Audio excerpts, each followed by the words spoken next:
Hello, and welcome to Post Games, a podcast about why and how we love video games. I am your host, Chris Plant, and I am especially grateful to have you here on the very first annual Post Games Thanksgiving special. I hope you brought some apple cider and a little bit of pumpkin pie, or at least some canberry. This week, I have invited 19 people from across video games to share what they are thankful for in video game culture. It could be a game, a person, a place, a trend, an idea, or really whatever else inspires them. Our guests come from across entertainment and media, including award-winning indie game designers and former AAA publisher executives, text-based critics and audio-only podcast hosts, a union leader, and a honest-to-goodness movie star.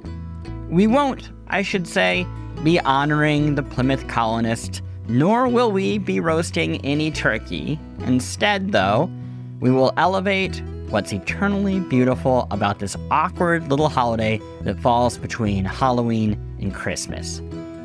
The precious space to catch our breath, scan our surroundings, and appreciate the bits of light piercing through the darkness. Because this episode is a holiday special, and because we have so many guests, there are no acts this week. There is no news of the week. Instead, what follows are nearly 20 notes of gratitude from our brilliant visitors.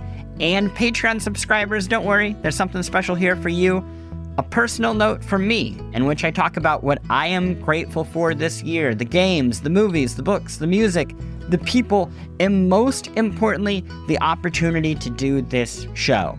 It has changed my life, and I am forever grateful to you for that.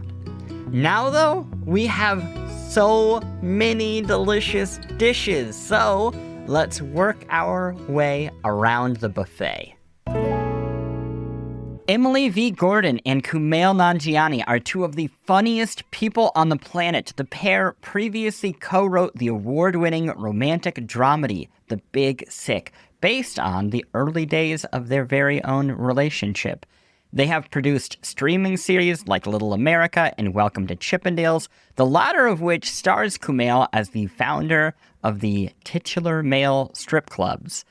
The pair are longtime gamers, and their podcast, defunct, I guess you could say, The Indoor Kids, brought the hobby to a wide audience in the gloomy days of the pandemic. Later this year, Kumail appears in the new James L. Brooks film, Ella McKay, and I am absurdly excited to see it.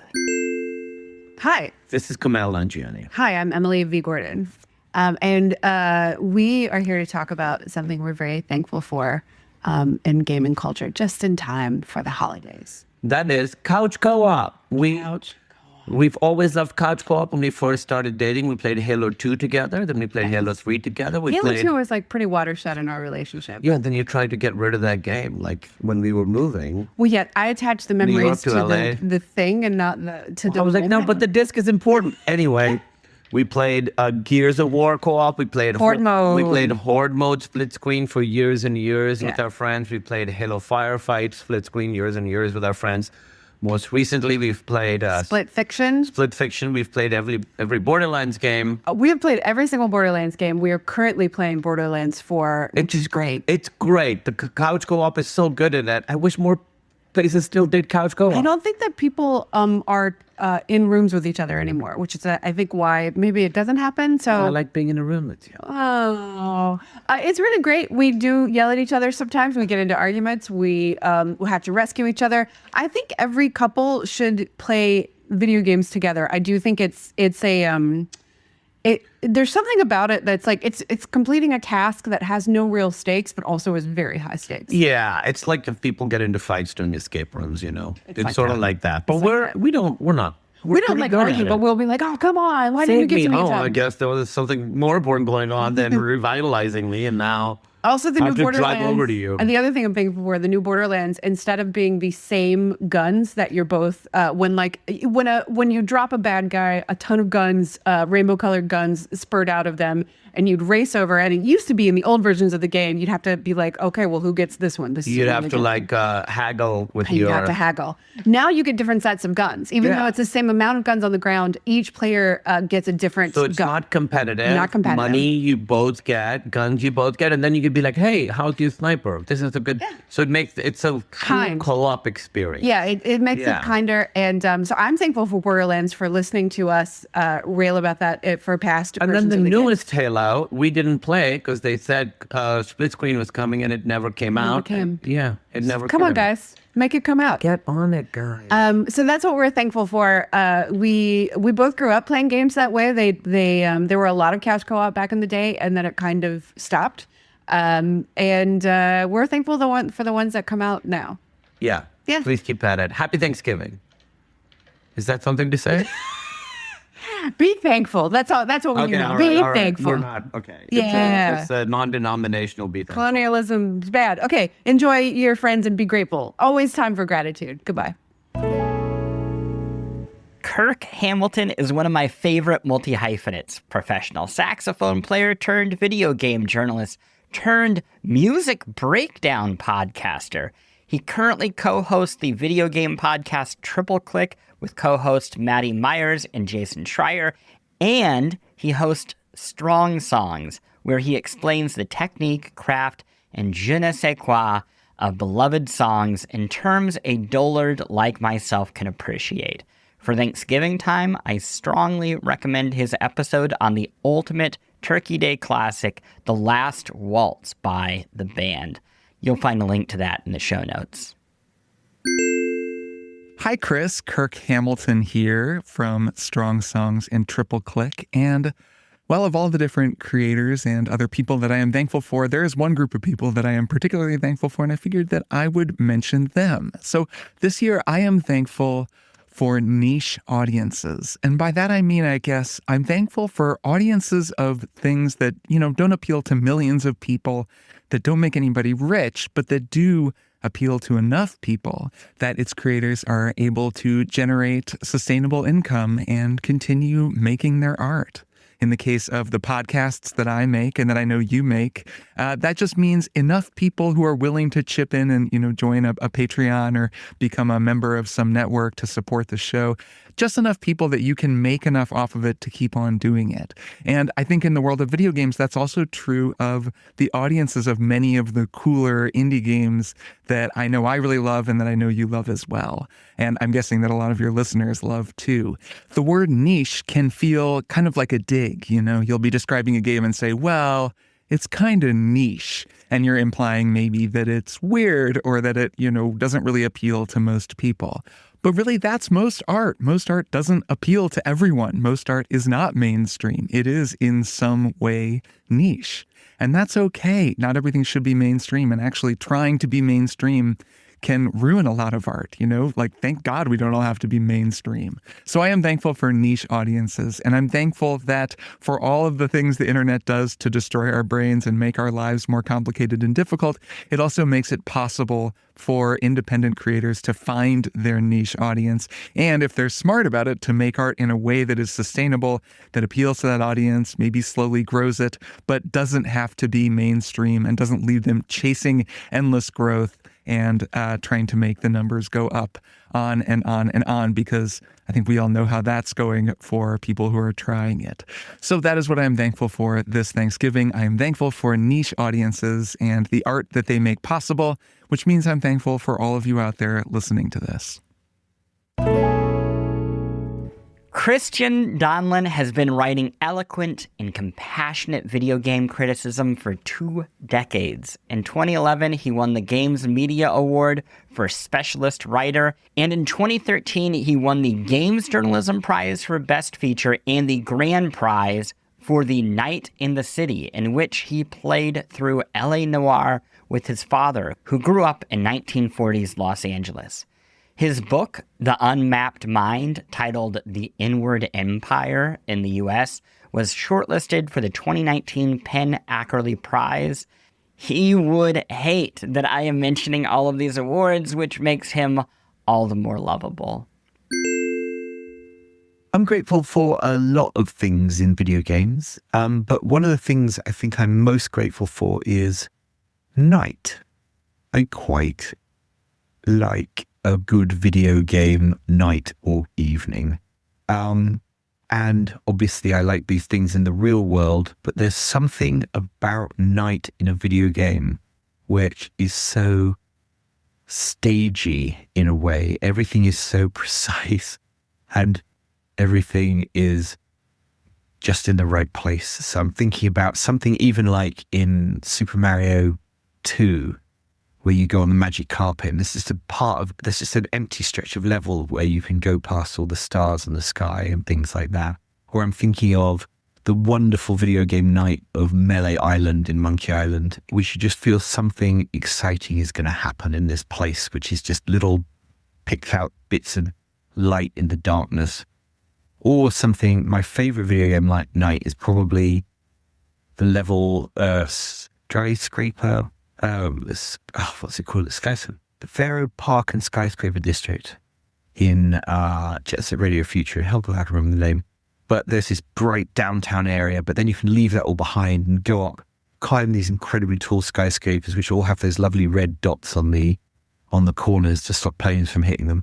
And you're just alone in this silent evening, this urban space.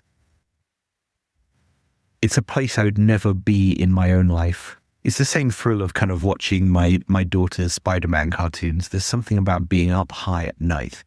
And you never get to do it in real life. And yet when you see it in a video game, it's just always very special. So I love night in the real world, but night in video games is somehow more intoxicating because everything is a little bit heightened.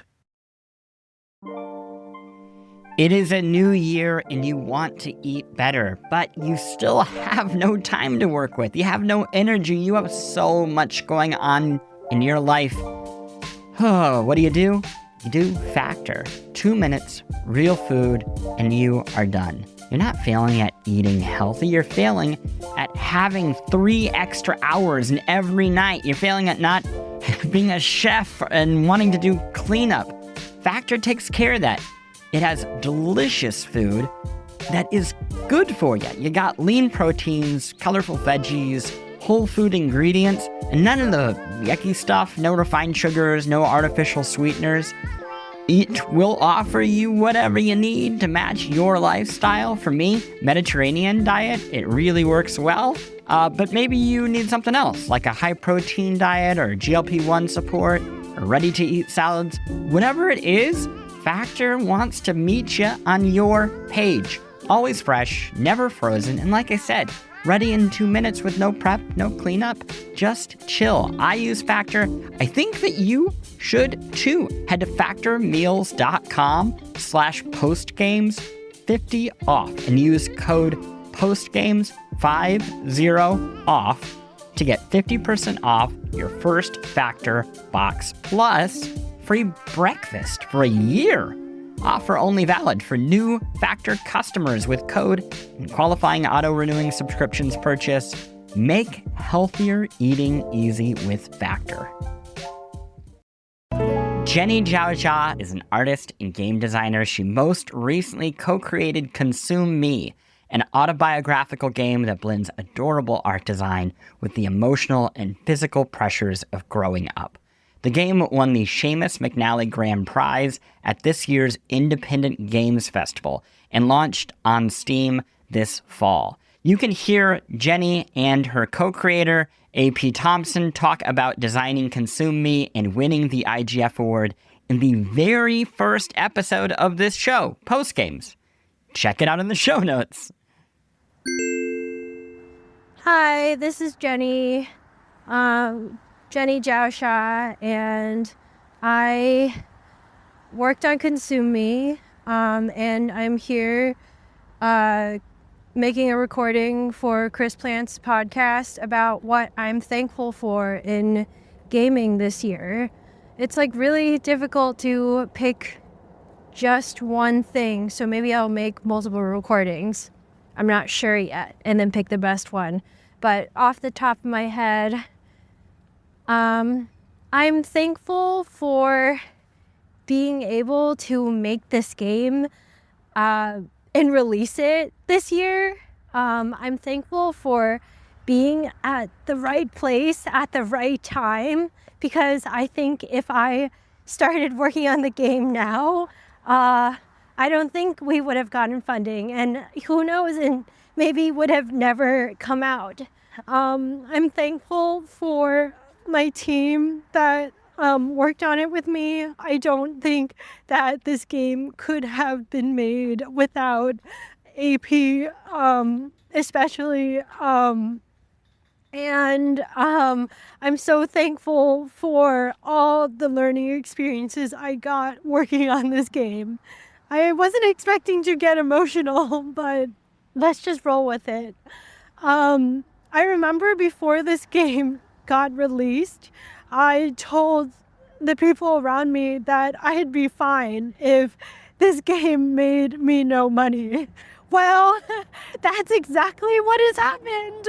And, it does suck that this game hasn't really made a profit, but I still stand by my words. I feel...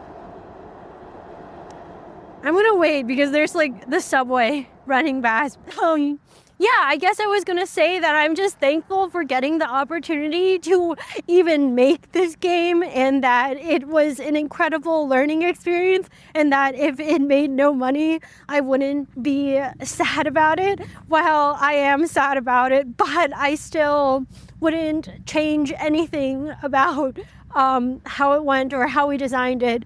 And it was just such an incredible learning experience getting to make this thing and getting to learn how to work with my team, especially with Kelly or Jan Lee.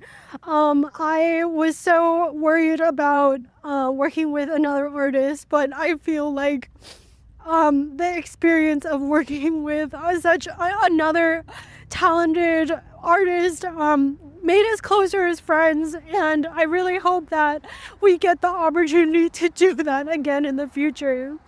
And I'm so thankful for Coda for the wonderful music, and for Violet for making all the amazing sound effects, and also for my partner Tim, who has supported me in making this game and bought me groceries and made it so that we could live off with such little funding. And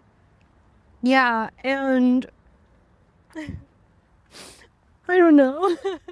Those were multiple things that were listed, and I know I was supposed to only pick one, but I hope this recording works, because this is what I'm going to send over. Bye. Lucy James is everywhere. On top of her role as a lead producer at GameSpot, she also co-hosts the Friends Per Second podcast and regularly appears on a wide variety of programs. Her newest show is Kurt and Lucy Gotcha Covered, a weekly news roundup on GameSpot that is informative and entertaining. Infotainment, if you will. I love it.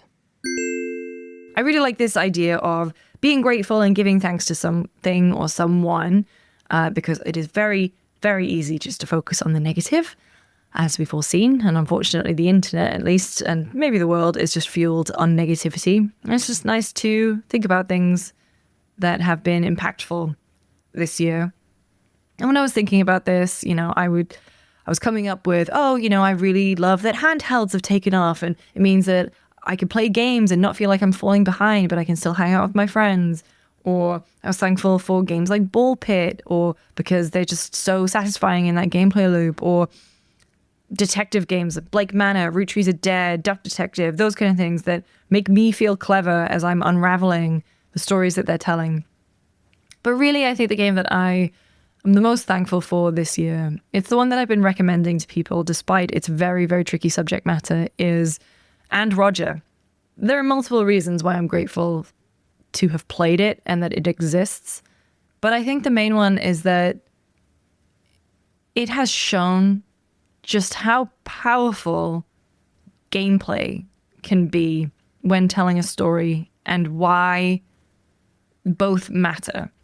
And Roger is a game where a girl wakes up one morning and her father is missing, and there's a strange man in her house who makes her take medicine. I'm not going to spoil anything about it other than that. It is a kind of visual novel with interactive elements to illustrate just exactly what is happening to this girl, her world. And it is a very, how to say it? I've played a lot of video games. Haha, we all have. But you are embodying a character. You're put in their shoes. You're experiencing what they're experiencing. But at the end of the day, you kind of turn off the game and that's it. You know, maybe you'll think about their story, but I never think about how it impacts me and how it changes how I interact with others. And Roger is so effective at doing that. Such an effective way of putting yourself in someone else's shoes and experiencing the things that they are experiencing. Online, it's a very tough game to play. You will be in tears, but I am so grateful for it existing. As someone who studied psychology, I hate having to say that, but I think it should genuinely be used as a teaching aid. Or I think more people should play it. And I'm so grateful it exists. And that's the thing, I desperately want to talk about it and the ins and outs of everything, but I don't want to spoil it because I think everyone should just play it. So I will leave it with this. And that is, I'm just so glad, despite huge projects being cancelled, despite funding being withdrawn, studio closures, layoffs, the games are still there and they are still powerful and impactful and are telling amazing, incredible stories. So that's what I'm grateful for. And that was my cat. Peanut.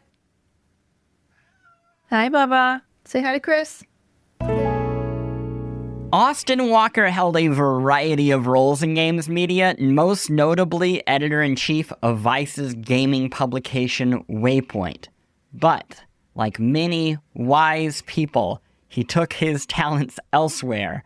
These days, Austin co-hosts the mega-hit actual play podcast Friends at the Table, the Star Wars Clone Wars Deep Dive podcast A More Civilized Age, and the Literature and the Worlds They Imagine podcast Shelved by Genre. A brilliant critic, a brilliant game designer, a brilliant voice, and the creator of the greatest tweet of all time. You all ever see a take so bad you are forced to immediately go to sleep? Austin, I see these takes every day. Fortunately, none of them are on this episode. Hey, Chris. Hey, Post Games. It's Austin, and I've been asked to send in a little thing I'm thankful for. And so I want to talk about a place called Boshi's Place. BOSHI''S place, like a place you go to. I think I need some context for it. I'll just say what it is up top, which is it is a collective and venue and a place that indie game and art game events get held in Brooklyn. And to me, that's one of those things that's really important that you might not think about if what you do is mostly consume big AAA games, or even if you consume a certain type of really well polished big indie. But is kind of like key to the lifeblood of a scene, a little venue like this. When I first started writing about games professionally, I was living in New York. It was around 2007. And at the time, there was not much here in terms of a game development scene. I think there were some, like a couple of online-only FPS developers that were like small houses connected to other like tech companies. But as the years went on, and especially as I left the city for grad school and then like occasionally dip back in, I started to see that there were like things growing, right? The NYU Game Center opens up in 2008. That is now a pillar of the kind of academic game development community, and a great place to go to develop games. At this point, there's like 4 other great game development programs in the city. In 2009, a place called Baby Castles opened, which was kind of an indie arcade and venue, where indie developers would come and show off their stuff. You play weird competitive, arcade games. If you've ever played anything like Nidhogg, that entire genre of competitive couch competitive games that blew up in the mid 2010s comes out of places like Baby Castles. Also a place for playful artists, people who maybe are making game-like things, but not things that you would think of as a commercial game, could come and show their work. And there were tournaments there, and you could dance a little, and you could just kind of like mess around in the way that a good, young, vibrant scene needs to be able to mess around. And then over the 2010s, there were other events that showed up, like Game Devs of Color and different games, and Play NYC. NYU's Game Center had Practice, which is just like an incredible thing. NYU also has No Quarter, which has been incredible.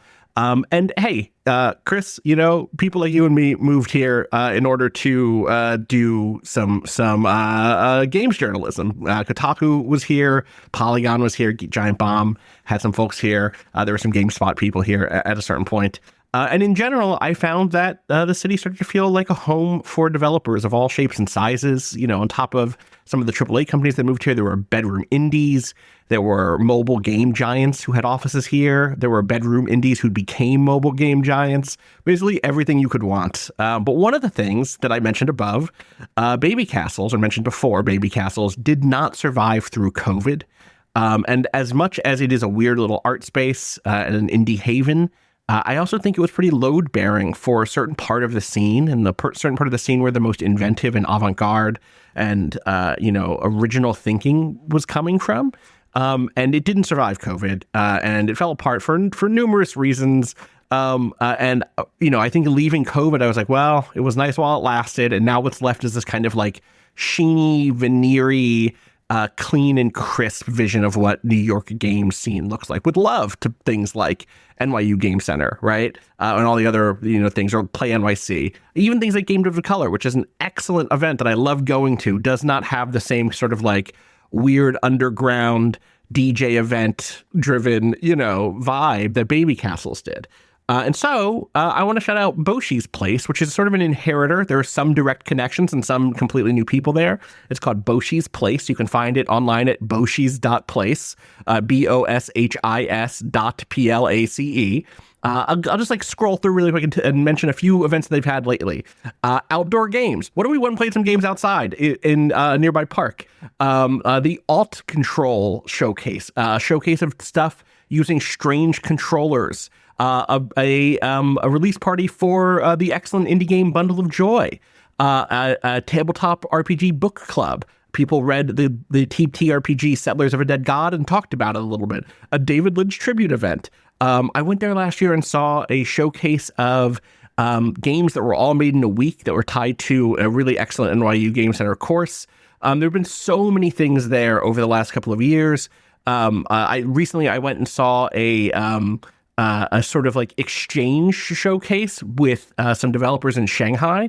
Indie games developed in New York were shown at a Shanghai similar venue, while the Shanghai developers that were hosting it there sent games over here to be checked out. So I just want to shout that out because I think that is an important part of what makes a city's games culture really vibrant, is having a space like this where people can explore and experiment and try stuff that doesn't make it onto, for instance, the sort of big grand stage of something like the Game Awards, or maybe even the GDC Awards, or other certain events in the city. I think that there are places that the Tribeca Film Festival has done some game stuff recently.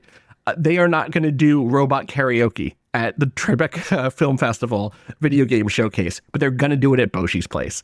So check out Boshi's Place if you're in New York. If you're stopping into New York, you should look at what their events calendar is.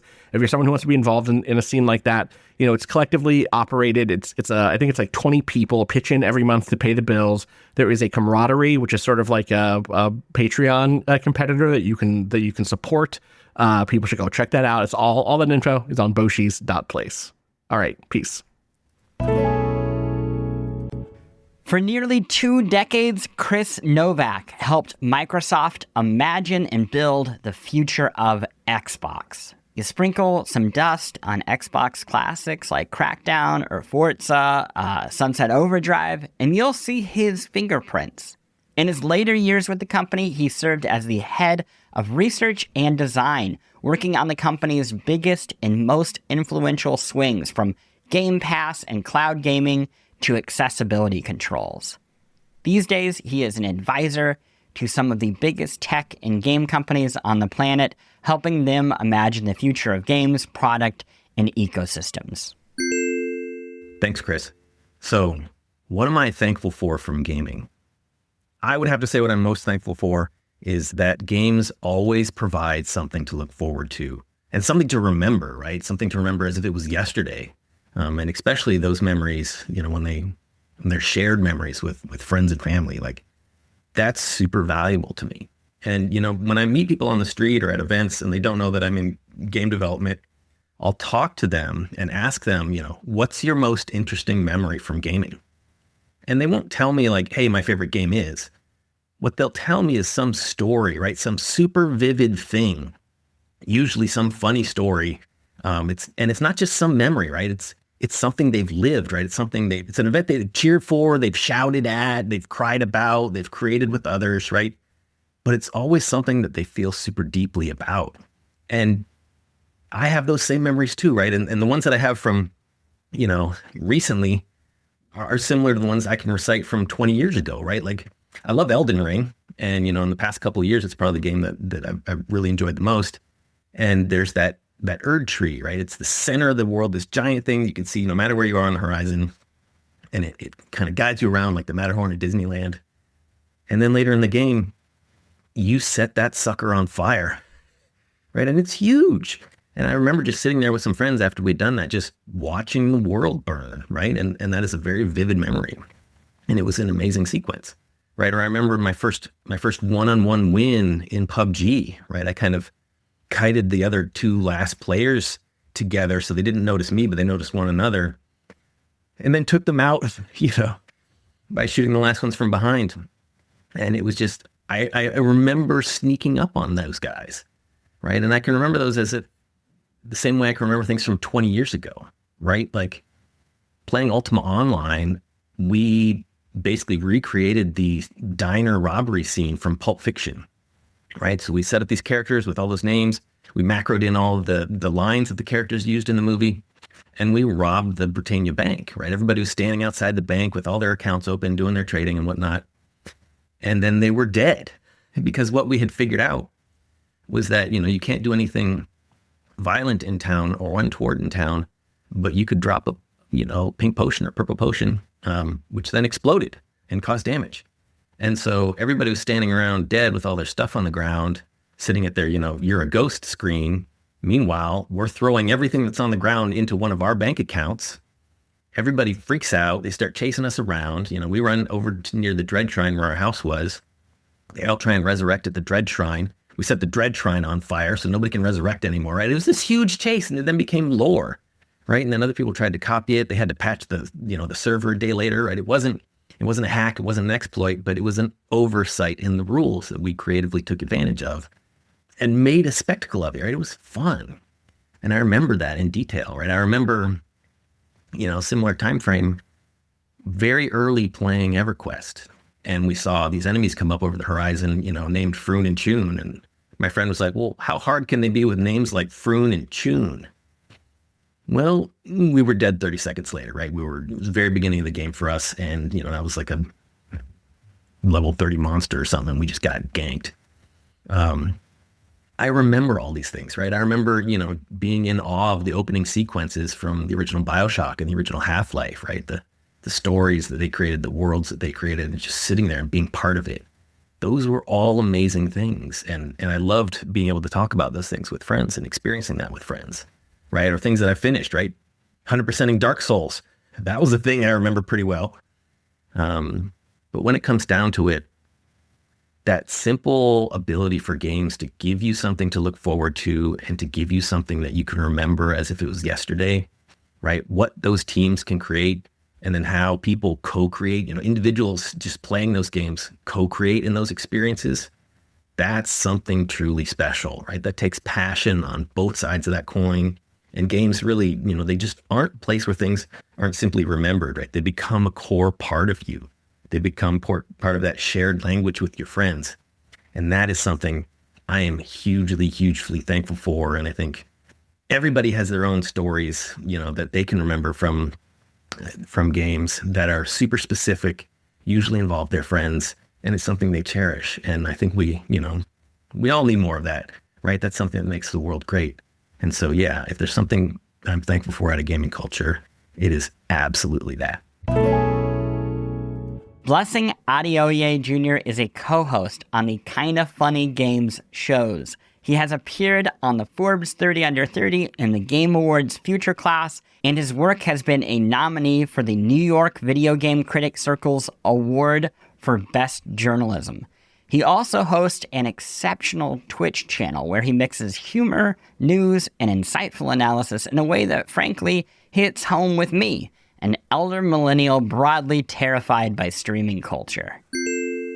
Hey, Chris, this is Blessing from Kinda Funny. Thank you so much for hitting me up to talk about something that I'm thankful for to celebrate Thanksgiving on Post Games. For this, I want to talk about why I'm thankful for roguelikes as a genre. I'm, of course, recording this in the middle of my Hades 2 playthrough. If you're unfamiliar with roguelikes or what a roguelike is, well, they're super popular nowadays, and so you're at least aware of a roguelike game, right? Games like Hades, games like Hades 2, or Returnal, or Slay the Spire. There are these games that are run-based, but with every run, there's randomization that takes place to make every run feel unique. But once you lose or once you die, you start over from the beginning. That's the end of your run. I'm really thankful for this genre. At first, when I first got into roguelikes, I remember the first one that I want to believe that I played was Rogue Legacy back on PS4. And I remember being kind of trepidatious to get into Rogue Legacy because I knew it was brutal. I knew it was a hard game. And I knew that once you died, you start from the beginning. And that, for me, sounded frustrating. I think that's the same experience a lot of people have when it comes to getting into a roguelike is, once I die, I'm going to lose everything. I don't want to lose all my progress. But, I think over the last decade, we've seen so much growth and evolution in the genre. And I really like the creativity that's being brought to it. We are seeing various types of roguelikes. You have something like Hades 2 that evolves on Hades and is all about being able to upgrade Melinui as a character and go through these different story bits where every single time you die or every single time you come back to your hub area, you're talking to characters and developing those relationships. And I think they use the loop in a very clever way. You have something like Returnal where they use that loop as a way to really drill into Celine's psychosis and being trapped on this planet and drill in the horror of it. You have a game like Inscription that's able to sort of take the format and turn it into this puzzle room that evolves in crazy and unique ways. I absolutely love and adore seeing game studios and game developers take the idea of a single genre and apply so many different genres and so many different ideas. And roguelikes especially I really love and adore because for me, I think they're really satisfying in how they provide players with choice. One of the things that I love about video games, one of the things that I really value in video games is how games allow you to make choices during your playthrough. And roguelikes give that to you almost every few minutes when it comes to choosing what buff you're going to get or what door you're going to go through. I really like how those choices can lead to really different outcomes and really different builds of what your character is. And I think that on top of the roguelike thing of having an RPG's worth of progression happen in one run, condensed into maybe an hour or an hour and a half, to where you go from being this weak starting character to an hour and a half later being an end game level character with a very specific build, whether it's chain lightning that's zapping everywhere, or whether it's, fire abilities, or whether it's a very specific element or a very specific playstyle with a very specific mechanic that you're using. I think roguelikes as a genre do a really good job of really making you have to take in the mechanics that are at your disposal. And when I look at all the different ways in which developers have used that and taken that to elevate their game design to new heights, I'm looking at a game like God of War Valhalla that does such a great job of really using the roguelike structure to tell the story about Kratos and him unpacking his past and essentially being this therapeutic thing for him. I just think that really creative things are being done with the genre, and that's why I'm thankful for roguelikes as a genre. So thank you, Chris, for letting me talk about this, and thank you, Post Games, for existing. Sarah Elmahleh is a voice actor who has appeared in feature roles across indie and AAA alike, from Gone Home and Where the Water Tastes Like Wine, I mean, real fine voice acting there, to Final Fantasy 15 and Anthem, the latter a doomed game with some truly fantastic performances.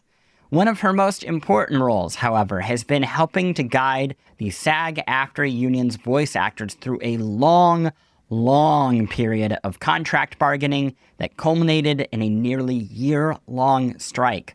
The new contract secured a guaranteed annual wage increase for 3 years, increased compensation for union games, and added some protection and agreements from and around AI usage as it pertains to voice acting. Hey, it's me, Sarah Elmahleh, and I am so deeply grateful for the brave ones. I'm grateful to everyone who works in games and who not only dreams of a better industry, who can see it through and beyond the toxic, self-fulfilling churn that has ground workers down and out for decades, but who is wrapping their brain and their arms around the grueling work of building that vision. I'm talking unions, friend. For years, they said it would never happen, and it fucking is. Developers across the industry are getting together, helped by passionate organizers, lawyers, and other union staff, facing everything from stalling at the bargaining table to mass firings, and deciding that it's worth it for a shot at real agency in shaping their working conditions. It is damn hard. For real hard. And not everything is a win. But everything can build to one, with a long enough view. We U.S. game actors went on strike, again. And it was a long one, just like in 2016. Almost a year in both cases. But this time, instead of letting corporations pit actor against developer to keep us both down, we bet on developers sharing in our vision of a productive and equitable way to make games without getting replaced wholesale by AI. Nearly 250 games, large and small, including many who had never signed before, accepted union contracts with ethical AI terms, so our members could continue to work during the strike with the joy and relief of collaborating with people who respect their needs. So while the courageous sacrifice of performers, many of whom turned down dream roles, or roles they'd played for a very long time, must not be understated, all this safe work greatly softened the overall blow of the strike, and actually resulted in more union jobs and more union performers covered than before the strike. I am so deeply friggin' inspired and grateful to all the game actors learning to wield the union tool in ways they never have before. At the same time, brave developers are picking it up for the very first time. I am grateful to everyone who not only shows us a brighter future, but is willing to do the hard work of building it together. Games are good. Andor's good. Love you all. Peace. Giovanni Colantonio is the hardest working person in showbiz. He currently serves as editor-at-large at Polygon, where he spends much of his time writing criticism, interviewing game developers, and talking about how 2025 is a big year for whole. He previously did a tour of the media, serving as a senior gaming editor at Digital Trends, as an associate editor at Geo Media, and as a segment producer on Polygon's brief but delightful Quibi series, Speedrun. Hey, this is Giovanni Colantonio. I'm a video game critic over at Polygon, and this year I am thankful for the PlayStation 2. Now, my girlfriend is a big PlayStation 2 head. She grew up with that era, loved those games, and I grew up with a GameCube. I never actually had a PS2, but was always on the outside looking in, and I played a lot of games from that era. So this year for her birthday, a couple months ago, I bought her a PlayStation 2 Slim. And honestly, since I brought that thing into the house, it has been a source of joy in our gaming lives. We have spent the last couple of months just buying a bunch of retro games. Whenever we're passed by a retro store, mom and pop shop, we go in, we see what we can pick up for $10, and have just been hunting for a lot of games that maybe one of us played and the other hadn't, that, meant a lot to us at the time, that we found for $10 on a shelf and was like, hey, we should just have this. In the last couple of months, some of my favorite gaming experiences have come from that, just from showing each other some of these games. Like she made me play Warriors Orochi with her, one of the Dynasty Warriors spin-offs that's completely ridiculous, but one of my favorite multiplayer experiences of the year, even just playing that for an hour. Played a bunch of SSX Tricky. I showed her Enter the Matrix, which, good God, that game holds up kind of well in some ways and very not well in other ways, but the parts that matter hold up so well. And I don't know, that experience has just been a reminder to me that, like, sometimes we play video games in the moment and we play so many and just kind of forget them, and that's it. And you don't realize how important they're going to be later in your life and how much they're going to stick with you. And going back through all of these games that were formative for her and I, and getting to share those with one another and share the memory of them and go back to them and have those feelings of the time kind of come back to us. It's been a really beautiful thing. I've loved going back and rediscovering these games, and honestly, even rediscovering some truly terrible games for the era that just give me a lot of warm feelings about how much video games have changed. She picked up the American Choppers video game, based off the show where they make motorcycles. Truly terrible video game, but incredible to go back and play it and think about how we were making games at that point, and how much has changed, and to feel the passage of time, and to feel that things do progress and the art gets more interesting. I don't know. It's been a really warm feeling, and I love it. So this Thanksgiving, I give all of my love to the good old PlayStation 2, a great source of joy in my life. And if anybody knows where I can find a copy of the Buffy the Vampire Slayer video game, let me know. I'm trying to find that one. My next guest, Najay Greenidge, is still early in his career as a reporter, but already has some killer bylines. His work has appeared in the New York Times, and this summer, his reporting appeared on Philadelphia's NPR station, WHYY. And next year, you will hear more from him on this show, Post Games. Post Games, hi. My name is Najay. I think I'm most thankful for the creativity overflowing in the industry, the creativity and innovation that are pushing the genre forward, like today. I think it's really fascinating and really interesting to see the decisions designers and developers are making to create interesting new experiences that people can delve into. From everyone's favorite game this year, Clear Expedition 33, and the way they tell their story, and the way they kind of quote unquote revolutionize turn-based gameplay, to one of my favorite games this year, The Alters, and the way they weave philosophy and human choice and narrative into their gameplay decisions. And even Death Stranding 2 with Kojima's brilliant mind. People are daring to try and challenge themselves. Just look at Remedy. The entire studio is an experiment. That's what I'm most thankful for, especially this year. The games that take those chances, those leaps, make those decisions that, might not pay off immediately, but in the long term, create a lasting experience that people can look at and pull something from. When you can spend 20 hours with a video game and every single hour of it challenges the way that you think, what you think, and how you even see the world, I think that is deeply interesting and deeply human. And we've been getting a lot more of those games recently, and that's what I think I'm most thankful for in video games. Chris Bratt is the co-founder and co-host of People Make Games, a crowdfunded YouTube channel that tells big stories about video games and how they are made.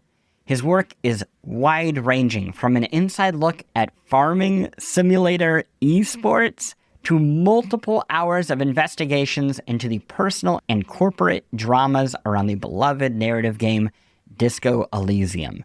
Most recently, he interviewed former Rockstar employees who were working to form a union and claimed to have been fired as an act of union busting.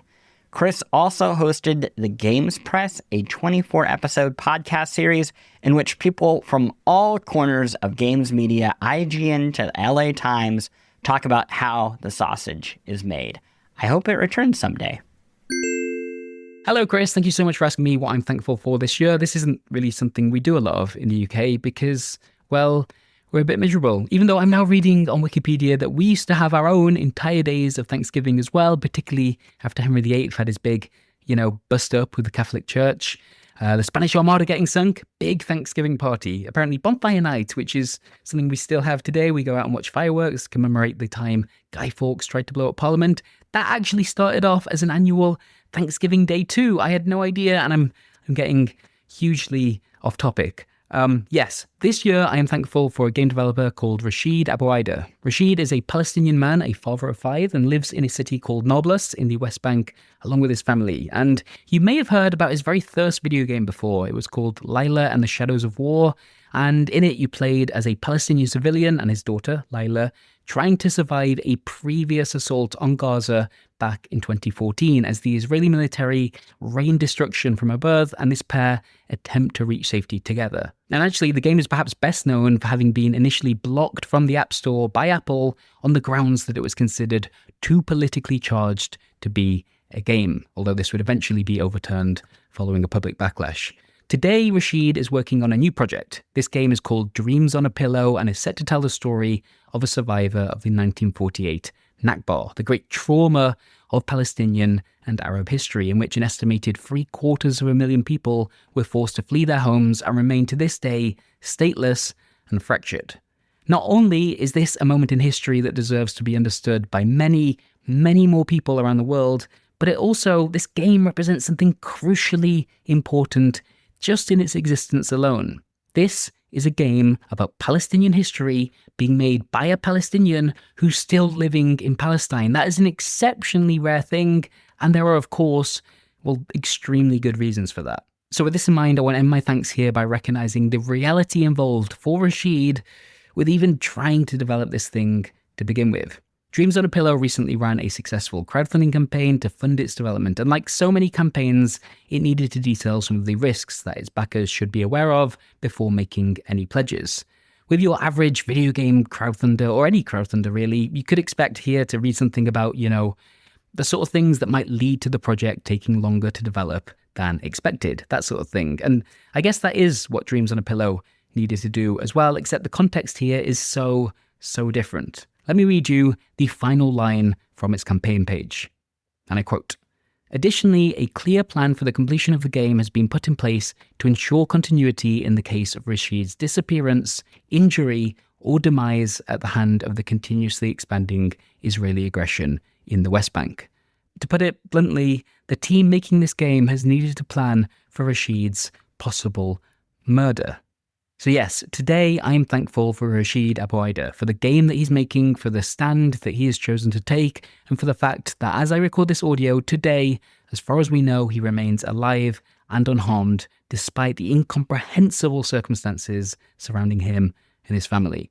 If you'd like to find out more about this game, there's plenty of information out there. Just Google Dreams on a Pillow, and actually, that crowdfunding page is maybe a good place to start. Nina Freeman is a video game designer responsible for some of the most exciting, moving, and influential story-driven games out there. Titles like How Do You Do It? And Sybil explored the complexities of sex and relationships while questioning the ways in which we control video games and exist online.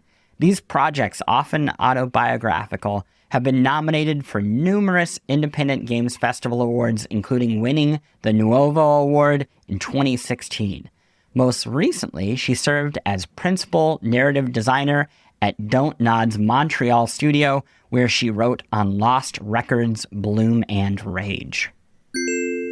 Hi, my name is Nina Freeman. I am a game developer, and I had a baby this year. So I'm thankful for that. But in terms of video games, I'm super thankful that I got myself a little bit of a self-care treat during my pregnancy of a Steam Deck and a TV for my bedroom.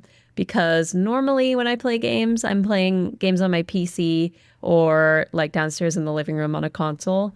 But I really needed these things to have the perfect setup for when I basically was stuck in bed due to hip pain and other bodily nightmares at the end of my pregnancy.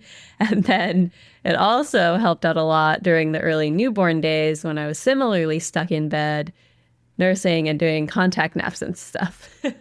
So I'm really thankful that I made myself a way to play video games in bed.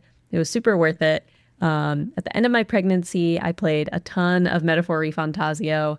It was the perfect distraction when I was super uncomfortable. And then the baby came, and I didn't have much time to play video games for a little while. But soon enough, I managed to figure out a way to play Night Rain while contact napping, and it was awesome and super addicting.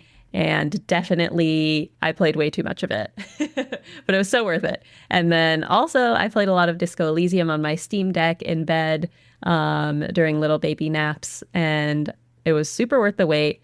Definitely lived up to the hype, and I had a ton of fun playing that. And also, I played Slay the Princess, which was incredible. Super recommend it.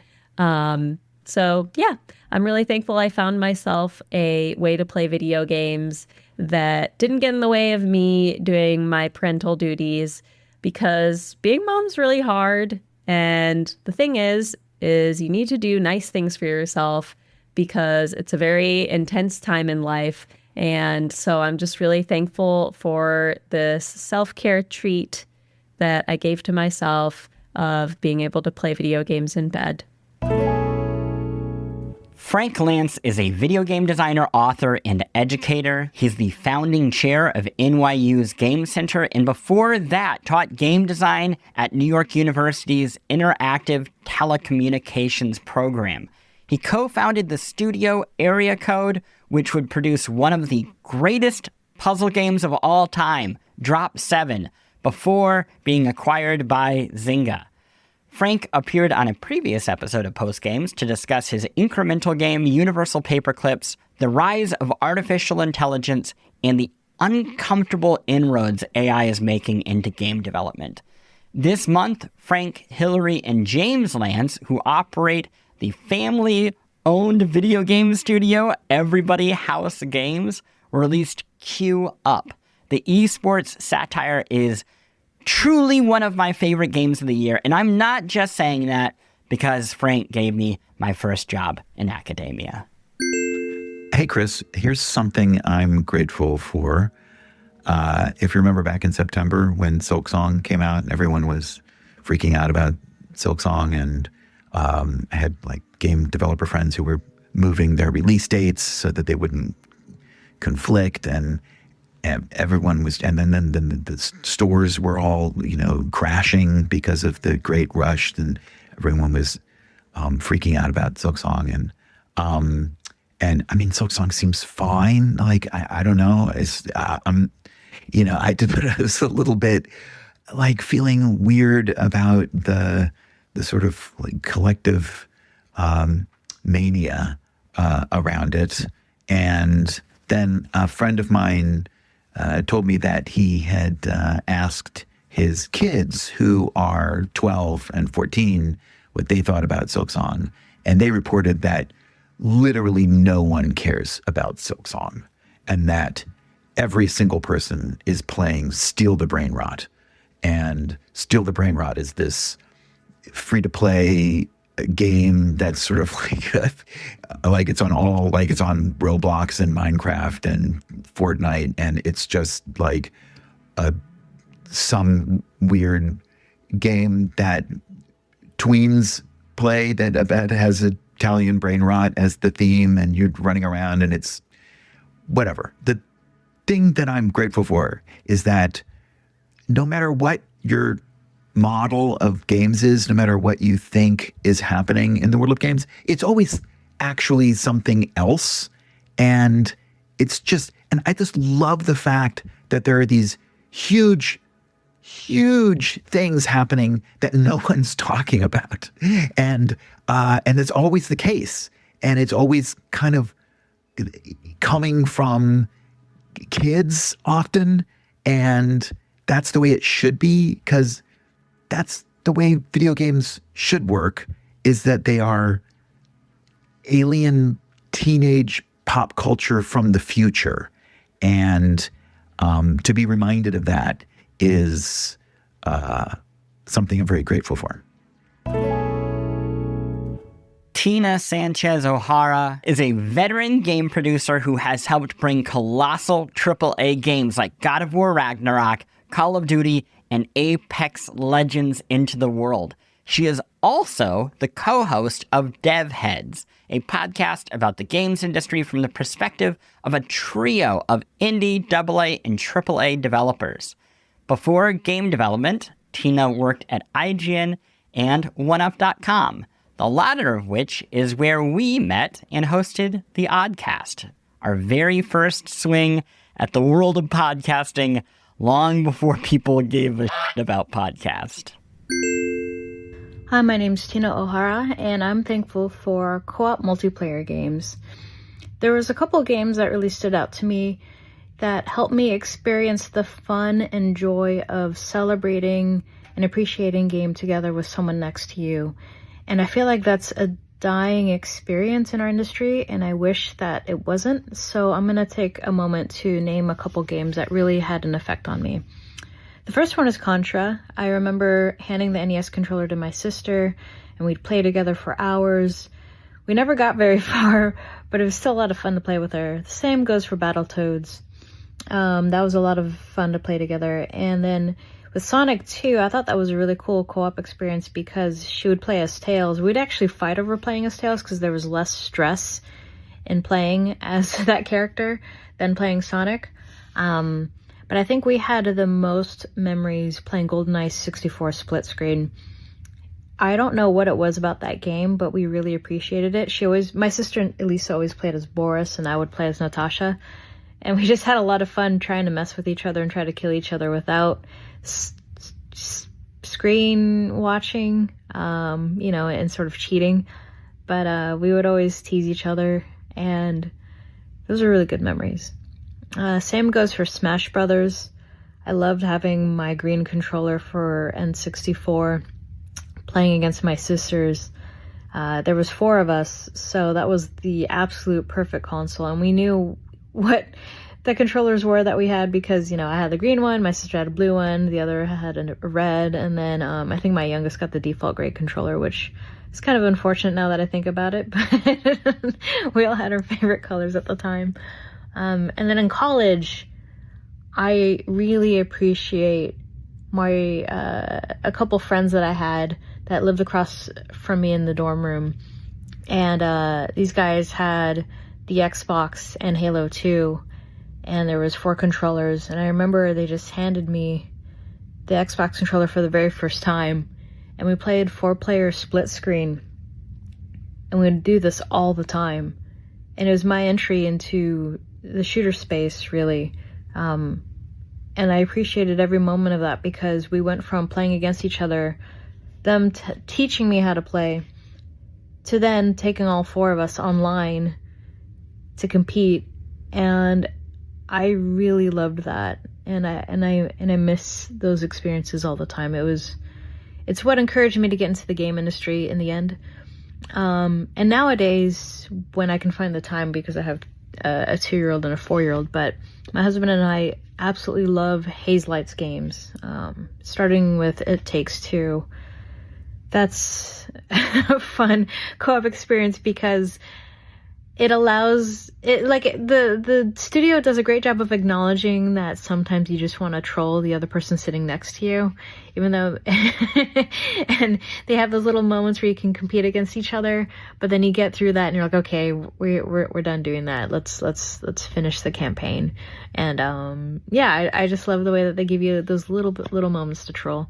And then I'm really excited to finally play Split Fiction in this upcoming holiday because, where can I find the free time with my husband now? But yeah, so I'm thankful for cooperative multiplayer, being able to hand the controller to the person next to you and play something together. I really love those experiences. I cherish them so much, and I hope that some of you can experience that this holiday season as well.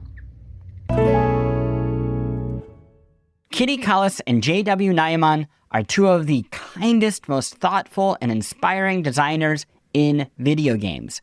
Also, that on top of being wonderful humans, they have released some of the best indie games of ever. Along with other artists, they created the twitchy action delight Disc Room and the time management adventure Minute. Separately, Kitty has worked on marketing and public relations for studios like Guerrilla Games, while JW is half of Flambeer, the studio responsible for games like Nuclear Throne. Hey, I'm Kitty, and I've worked on games like Horizon Zero Dawn, Minute, Disc Room, and I'm currently working on Beep, Beep, Beep. I wanted to say I'm thankful for the indie scene and all the real connection it creates. The world, and especially the internet, has been getting more and more fragmented. But in the end, you can always fall back on real people. I've made so many friends over the years, and there is still so much openness and willingness to help each other, and I never want to take that for granted. Hey, this is Jan-Willem Nijman, or JW, of Flambeer and Minute and Disc Room. I'm thankful for the creative spirit. Humans have this innate need to create beautiful things and share them with others, and the games industry at its best is nothing other than a current expression of that. A couple of years ago, I visited the Chauvet cave in France. It's a cave that was discovered in the 90s by some hikers, and it has absolutely pristine cave paintings dated to almost 40,000 years ago. What they did then is they created an exact replica of this cave so that the original stays completely intact and hopefully will still be looking great in 40,000 years. And you can visit the replica, which is absolutely worth it. And not only is it incredible to see art from so many generations ago, but they are also genuinely beautiful drawings of horses, rhinos, baby mammoths, etc. And then it really hit me. People haven't really changed. We've always had this urge to basically create funny little guys and to share them with each other. And since people were creating beautiful art on cave walls 40,000 years ago, I think they felt and needed the same things as we do now. They were probably even designing some kick-ass games back then. So what we're doing really is part of what we are. It's in our blood, and I really love that, and I'm thankful for it. So shout out to our ancestors who crawled out of the ocean, and thanks for giving this to us. You should be so lucky to have a mentor like Evan Narcisse, the brilliant critic, reporter, and writer of games, animation, and comics, has also served the unglamorous role of steering me through my career. I've known Evan practically as long as I have been doing this work. In the aughts, he helped me find paying blogging at IFC's, yes, the Independent Film Channel's defunct gaming section, and we served on a team that conceptualized the early version of the Onion AV Club's gaming division. It was called the Gamological Society. I am forever grateful for his support because I don't know how he has time for it. He's perpetually busy doing incredible things. He covered games for Time magazine before mainstream outlets took games seriously. He wrote a brilliant run of the Black Panther comics. Hell, right now, he is co-writing a damn Wu-Tang game with Brass Lion Entertainment. And he continues to mentor many junior writers. This holiday, I am so thankful to have Evan as an inspiration for how to build a career and live a life. Hey, Chris, this is Evan Narcisse. You know me. We've known each other for a while. For those who don't, I'm the senior writer at Brass Lion Entertainment. And, you know, the prompt for this question is, what are we grateful for in the video games industry? You know, I got to thinking about this question, and the first thing that came to mind for me was like the people I'm able to work with, you know, not just at the studio where I work, but, you know, the people I've been able to meet and interact with. You know, I always tell people when I talk about video games to people who aren't in the business that video games are multidisciplinary, and by nature of being that kind of a form, that they're deeply collaborative. And, you know, the collaboration in video games is like maybe the most robust of any kind of creative art form that I've worked in anyway, because you're working with people in real time across like audio design, experiential design, level design, narrative design, all kinds of visual stuff, obviously. And at the core of it all is this like elusive, ineffable quality that we're all chasing to try and make an experience that communicates what we want and gives players the space to feel like they have room to participate and make, the things that we put down their own in some way and carry it with them. And yeah, it's all that collaboration between people working in a game studio on a project and, the collaboration between the player and the creators, which is kind of the final boss of video game playing, right? Like, if you make something good enough, people are going to carry it with them and tell other people about it. And that's a different kind of collaboration too. One that's a little bit more asymmetrical, but like probably the most meaningful out of them all. So yeah, I'd say, collaboration is what I'm grateful for, being able to collaborate with great people. That's it. Hope you're well and that this is an answer that you can use.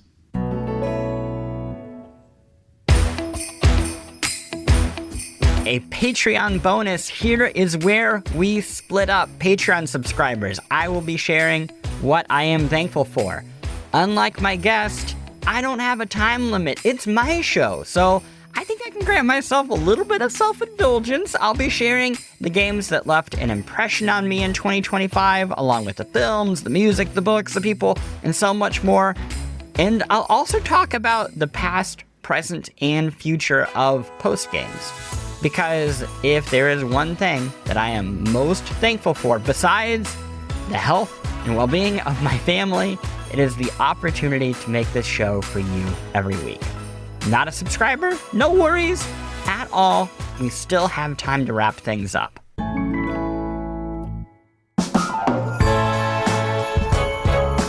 We have done it. We have stuffed ourselves with gratitude. And you know what? Feels pretty good. Next week, life before and after Blueprints. Ahead of the Game Awards, I spoke with Ponderos, the creator of Blueprints.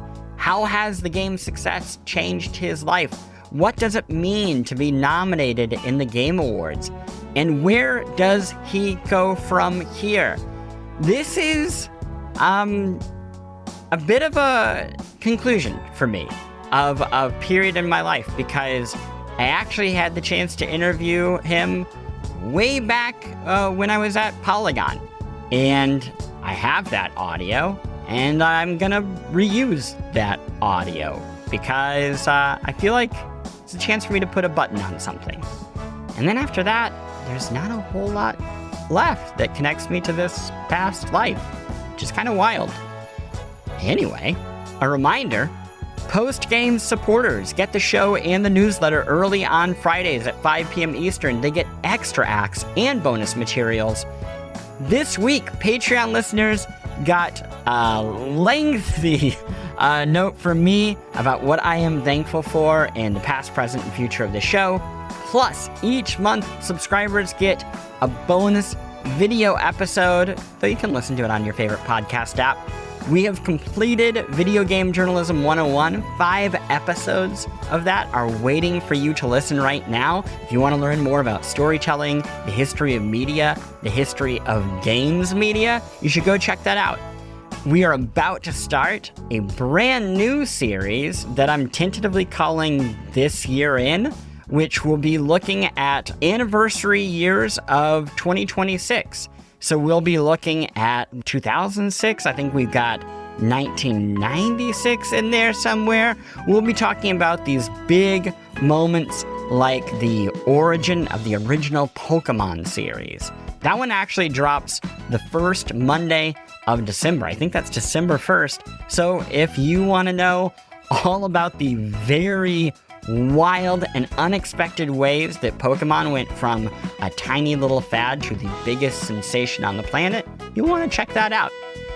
and no ads on anything. You can subscribe to the Patreon at patreon.com/postgames. Subscribe to the newsletter for free at post.games. Post Games logo by the brilliant James Barham, theme by the wonderful Mark Sparling, and a special thank you to this week's many guests. I can't even name them all. You will find them all in the show notes. Like the show, leave a review on Apple or Spotify, or share the show with a friend, please. That would be a tremendous help. Thank you so much for listening. I'll see you next week.